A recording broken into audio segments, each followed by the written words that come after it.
The more antibiotic you use, the more resistance it develops. There is a direct proportion between the use of antibiotic, the amount of antibiotic, the duration of antibiotic, and the quantum of resistance you develop. You can target a farmer when he's going and buying antibiotics. Are you buying colistin? Colistin is a dangerous thing to use. So the solution is one word. You want me to give one word answer: standard practice, sound training, and building sound healthcare workforce. Anytime you use an antibiotic, resistance will develop. It's like physical principle, physics. Every action has a reaction. This is a golden rule of physics. The same thing works in antibiotics. Welcome to Daktari Tone, where voices, perspectives, and sounds relating to healthcare practitioners and matters health are amplified.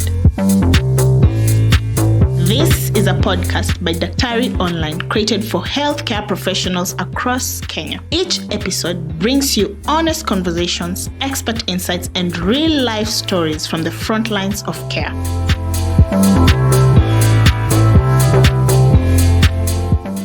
Welcome back to another episode of Daktari Tone podcast. I'm glad that you're still here with us. So with us, we still have Professor Gunturu, a microbiologist and a specialist in infectious diseases. And for this session, we're going to talk about antimicrobial resistance. And to start with, my first question to her is, how would you explain antimicrobial resistance in the most simplest terms? Thank you. That's a difficult question, even for anybody. In the simplest terms, antimicrobial resistance is a natural phenomenon. It's happening all the time. And we talked about the soil microbes which produce antibiotics. So there is a warfare between the microbes within the nature. They are fighting for food, they are fighting for space, they are fighting for, sibling jealousy kind of thing. Like soil microbes are fighting among themselves, water microbes are fighting among themselves. When water mixes with soil, in nature so many things are happening, they fight for the space. So in that warfare, they produce substances. Like if you have a group of organisms, we call them gram-positive organisms. They produce substances against another kind of organisms called gram-negative organisms. The negative organisms produce substances against the other kind of organisms. So this is continuously going on in the nature. That is the nature of things. God created them like that. So when a microbe is producing antibacterial or antibiotic substance against another tribe, that tribe protects itself by resistance mechanisms. So there are various resistance mechanisms which are already there. It's not that something we discovered just now. In the human health, it has been there. So another truth is, anytime you use an antibiotic, resistance will develop. It's like physical principle, physics. Every action has a reaction. This is a golden rule of physics. The same thing works in antibiotics. The more antibiotic you use, the more resistance it develops. There is a direct proportion between the use of antibiotic, the amount of antibiotic, the duration of antibiotic, and the quantum of resistance you develop. I think that is the simplest way to put it, though it's a very complex phenomenon. So for me, if I was to now describe it from a human health perspective, maybe I would have defined it as, like when, let's say, germs, they stop responding to medicine. And maybe now with what you've just defined as, if I use the medicine, bacteria stop getting acted upon by the antibiotic for which they are supposed to have been killed. But the more antibiotic you use over a period of time, the more resistance you develop in the organisms. They are directly linked. Great. Now, can you share a story from your research or hospital experience that really made you feel, why this is, wow, like this is why we need to act on AMR? That is also not a correct perception. that somebody will have some one incident and then they will say, now we need to act on AMR. This AMR has developed over 30 years. Even more, as penicillin was discovered, within 5 years, penicillin resistance was discovered. And actually, in his Nobel Prize address, Alexander Fleming described antibacterial resistance, and he also said this penicillin will be lost if we misuse it and overuse it. He actually mentioned it. So it's nothing we discovered suddenly, and I have a moment when I say, wow, this is why we need to tackle antimicrobial resistance. So resistance had developed over a period of time. It has existed with us.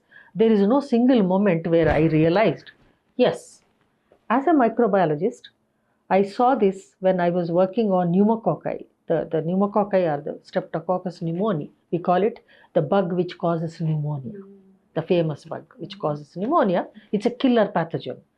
So we were doing this research on that organism in Delhi.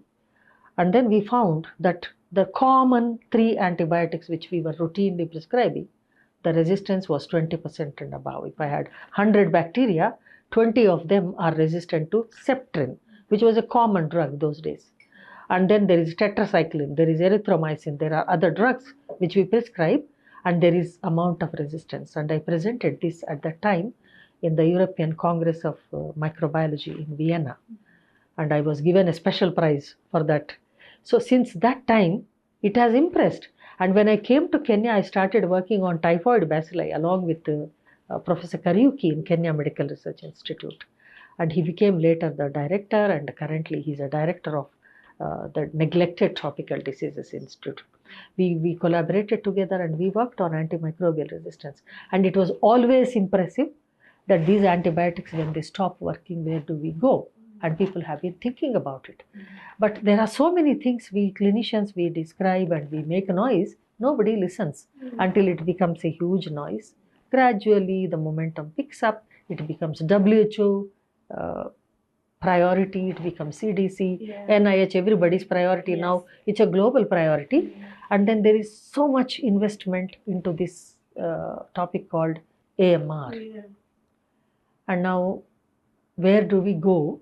The solutions are not so many, problems are too many. So we are now in that flux currently. Yeah. Okay, and now even talking about now having to make so much noise so that now we can get you can get our attention to help now in upping that attention. What can ordinary people at home, or in their daily activities they can do to reduce antibiotic misuse?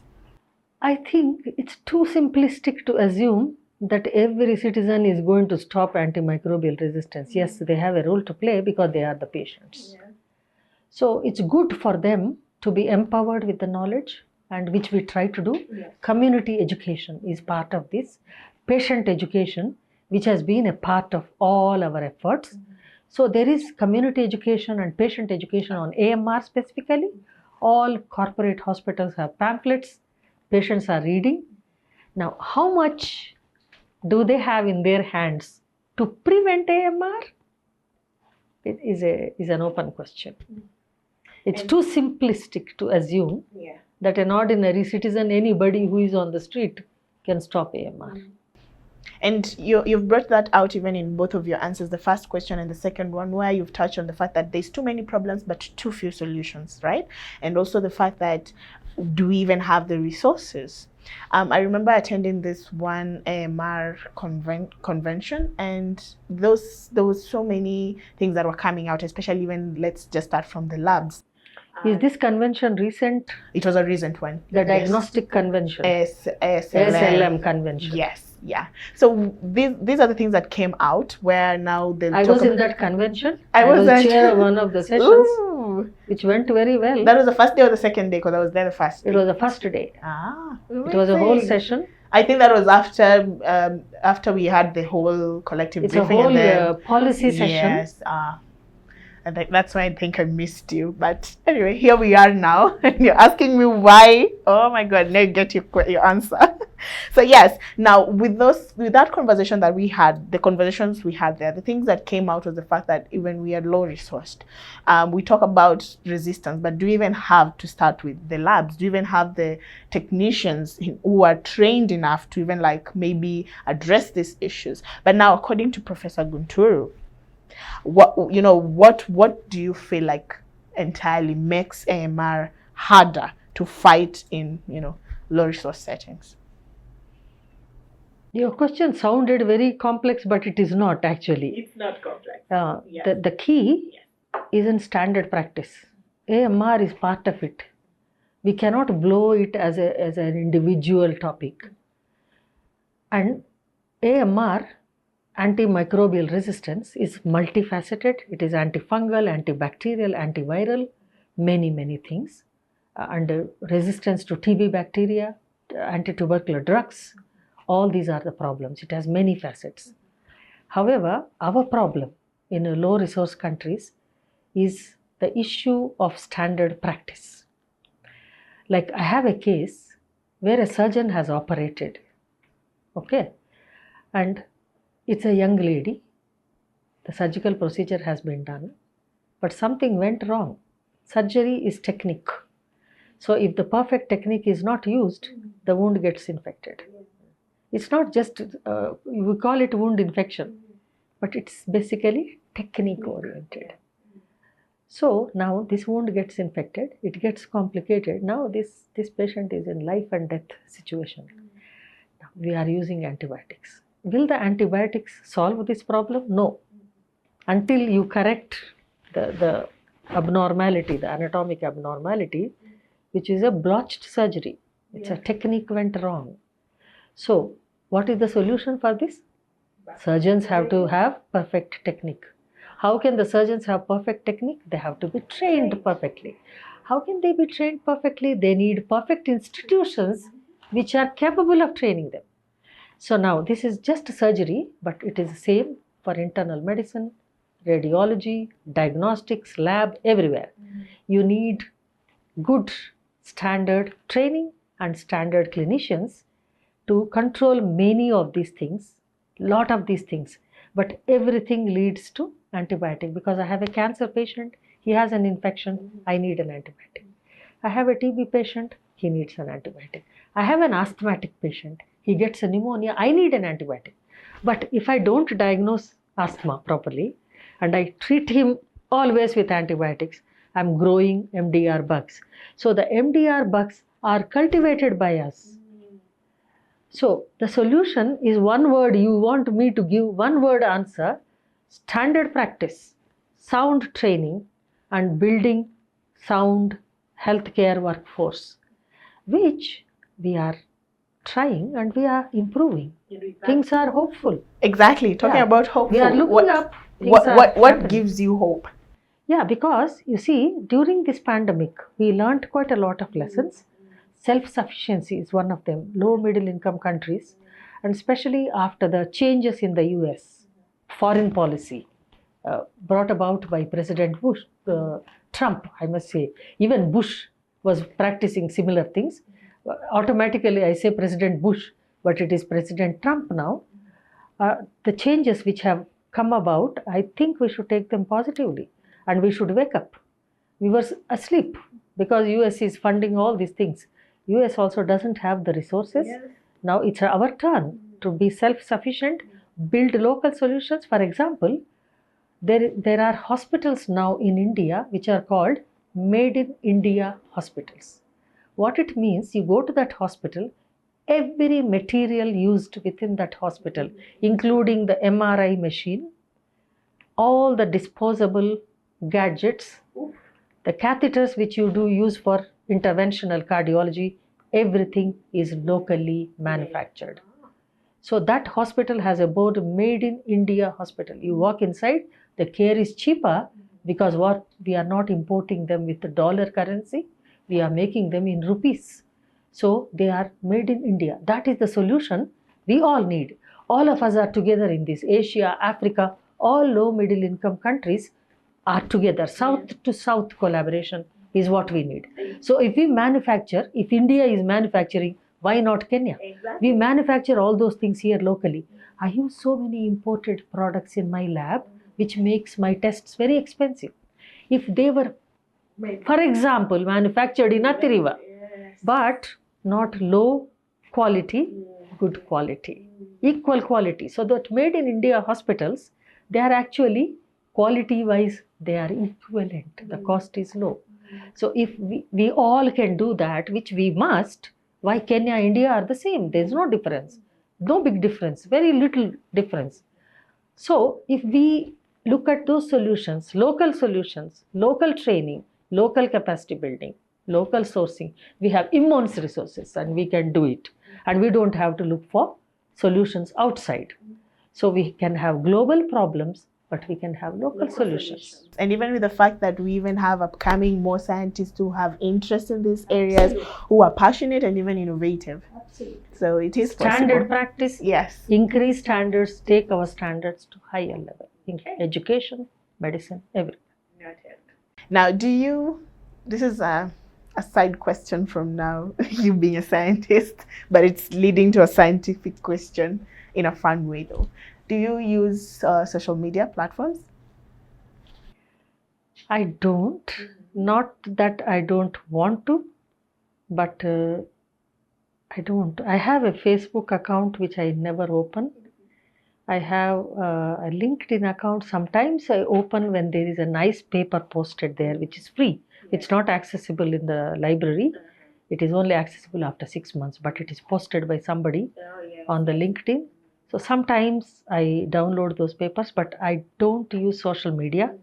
My children also don't use. My daughter doesn't use. She was studying in US and she had some issues on the Facebook.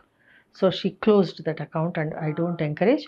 Right now my grandson told me Australia has banned social media for children. So they are quite happy about it. We are happy about it. And it's a good move. It is a good move.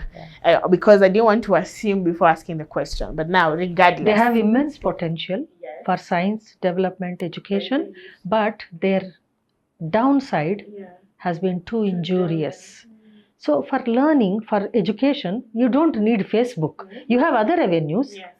When the Facebook has created some intractable issues, ban Facebook for children, ban Facebook for students is a good move because students have library. Why do they need Facebook for studying? Anyway, if you could still maybe put a post out there, let's use what you use, LinkedIn. What would what would you think bacteria, let's say it's bacteria posting on LinkedIn, what do you think it would, post about or complain about antibiotics? Complaint about antibiotics? Yes. On a LinkedIn post? Yes, by bacteria. So let's say bacteria is complaining of what would it post about antibiotics? It's a fun question. Don't overthink it. No. I'm the bacteria. Yes. About antibiotics. Yes, these things are there. There are many cartoons about it. Yes. It says now this new antibiotic, how long are we going to take to smash this? 5 minutes. If I'm the antibiotic, honestly, that would be. So there's a new antibiotic, plasmomycin. Oh, how long? We will. Next year we'll finish it. Professor Gunturu, can you ask me a question? Yes. If you have to write your next article about microbe, in the developed world, scientists are actually engaging journalists to write these articles, and there are medical doctors who have gone into journalism. So they write pathogen of the month, bug of the month. Bug. So if I ask you to write about a bug of the month, which is your choice among the ones I mentioned now? But please don't make me go deeper with it because I'm still studying it. But I would write about E. coli. Is it E. coli? Yes. Yeah. There is so much to write about. Yes, I would. And because you're saying that, I will see you on the side of the It's a normal flora, it's a pathogen, and it produces wide range of diseases. Many toxins. So it's excellent to write about E. coli. Okay. And now even that now leads to my next question. According to you, which microbe do you find to be like really misunderstood? Many microbes are misunderstood. But just pick one. Just one. Tubercular bacteria, non-tubercular bacteria are misunderstood. We used to think they are all normal flora, non-tubercular mycobacteria. These are, morphologically, structurally, to look under microscope, they look like the TB bacteria. We thought they are environmental, non-pathogenic, but now we isolate them from the patients and we don't know. Sometimes we get confused whether this is a pathogen or this is a normal flora. And there are many bacteria which are wearing that hat now. They are misunderstood. We think they are environmental, but they have caused a disease in a patient. And when we think that this is now a pathogen, it turns out to be non-pathogen. So there are many that are encountered in our daily practice. They have fancy names. Their classifications are changing, which is very challenging for us to keep pace with that knowledge. Okay. And that is, you've given a real great, in fact, in the most simplest, just as I asked on AMR. And by the way, thank you so much for that. You've made it, more even understanding for me too. The part that I had some knowledge on it, you've added more insights. And before I forget, you have to ask me one more question. I was forgetting you. I owe you a question. Ask me a question. Another question? Yes. Because I asked my second one. Okay. You are interested in AMR. So if I ask you, what contributions can you make to the community education on AMR? What will be your strategy? So I am here to help with the noise making. So I know the fact that you brought it out that sometimes we might ask the patients to do their things that maybe it's just not easy to reach, but we start from what we can. And so basically there's even a story I'm already working on, and on AMR. Yes, and there's going to be like possibly a sidebar that where I do on that Mama Mboga who is at home, what can they really do to like really, help in curbing this AMR. And of course, through it, because again, sometimes I'm also guilty of it. Just because the other day I had a sore throat, I used this kind of medication and it was prescribed by a doctor, of course. The next time I feel the same, almost the same, or even the same, symptoms, I don't feel the need to go to the doctor. I just go to the chemist and get that medicine, and I'm doing more harm. And because you've also, again, which I've also learned today, that after every action, there's a reaction. That was a fact. But then I didn't know that after every antibiotic use, there is a resistance. So what is your strategy for community education?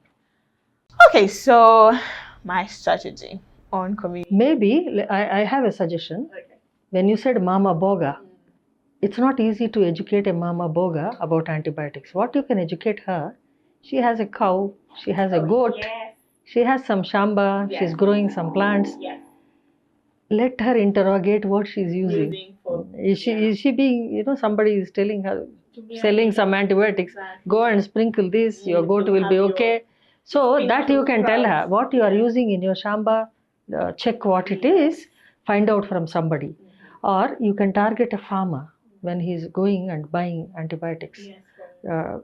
Are you buying colistin? Colistin is a dangerous thing to use because that is the only last resort when we are in the hospital. He can die if the colistin doesn't work. So you can teach him in simple terms. Maybe you can target him that way. Yeah, community can be targeted that way. Okay. And write that in a colloquial language, that these are the names, these are the things. When you are using them, be careful. Okay. And what happens when resistance develops, patients die in the hospital. They can die at home. So those are the things you can impress upon them. Because now to teach them antimicrobial resistance, AMR, it's not going to work. Okay, great. I will take that home. Now, this leads to our next, part where we're going to talk about you as a leader and a teacher.